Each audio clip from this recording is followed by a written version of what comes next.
तो दोस्तों अभी आपके सामने जेईई 2024 का ये बहुत अच्छा फिजिक्स का क्वेश्चन जो कि है आपको बताना है कि ये आपका एक मैन खड़ा है। मैन के ऊपर दोस्तों आपकी एक रॉड है। मैन अपने सिर पर एक रॉड लिए खड़ा है और एम मास की वो रॉड है 60 डिग्री वो बना रही है आपकी हॉरिजॉन्टल के साथ। और मैन को कितना वेट मिलेगा तो मैन को कितना वेट एक्सपीरियंस होगा। तो मैन को कितना वेट एक्सपीरियंस होगा वो होगा दोस्तों यहाँ के नॉर्मल रिएक्शन के बराबर।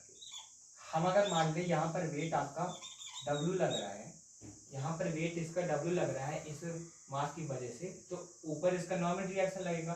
हाँ, हम उसको N2 बोल लेते हैं क्योंकि हम यहाँ वाले नॉर्मल रिएक्शन को N1 हम कह लेते हैं। यहाँ पर भी इसका वेट लगेगा कुछ, तो हम यहाँ वाले नॉर्मल रिएक्शन को N1 बोल लेते हैं, वहाँ वाले नॉर्मल रिएक्शन को N2 बोल लेते हैं। तो अब हमें कैसे पता चलेगा कि इसके ऊपर कितना वेट लगेगा। तो दोस्तों ऐसे जब आपके सवाल हों, जब दोस्तों आपको वेट निकालना हो, जब आपको कोई फोर्स निकालना हो, तो आप दोस्तों टॉर्क बैलेंस करते हैं। क्योंकि आप देखेंगे कि ये कहीं घूमेगी तो नहीं, ये रॉड वैसे ही आपकी ऐसे खड़ी हुई है, तो वो कहीं घूमेगी तो नहीं, तो इसलिए उसके ऊपर जो नेट टॉर्क होगा, नेट एक्सटर्नल टॉर्क होगा, नेट मोमेंट ऑफ फोर्स जो होगा वो आपका जीरो होगा।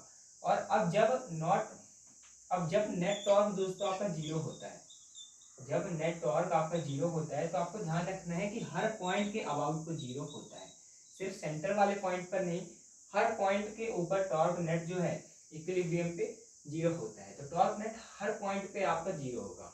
मतलब अब मैं क्या कह सकता हूँ कि मैं किसी भी पॉइंट पे टॉर्क निकालूँ तो मेरा वही सेम आंसर आएगा।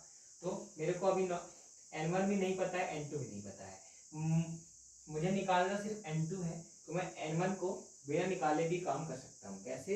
अगर मैं इस पॉइंट के अबाउट टॉर्क निकालूं, अगर ये मेरा कोई पॉइंट है, इसको मैं P बोल लूँ, तो P के अबाउट में अगर P के अबाउट में टॉर्क निकालूं तो N1 का तो जीरो हो गया। क्यों?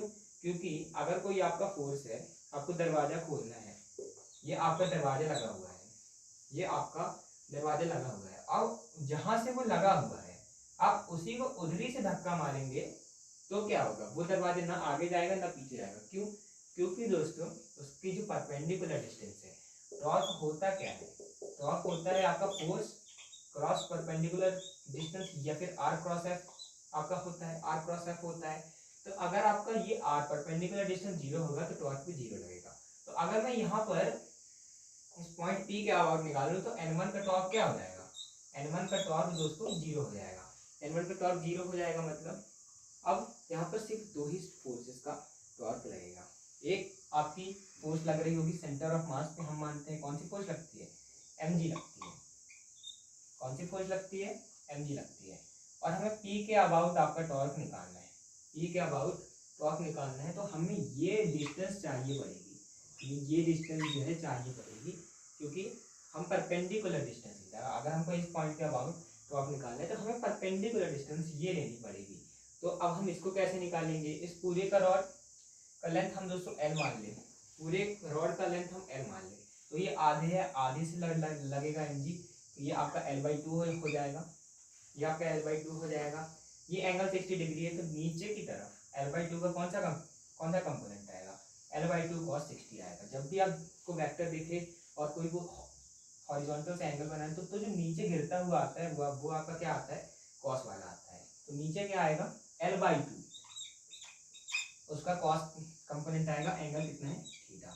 तो आपका R आ गया L/2 cos थीटा, या फिर L/2 cos 60, L/2 cos 60, ये आपका आ गया।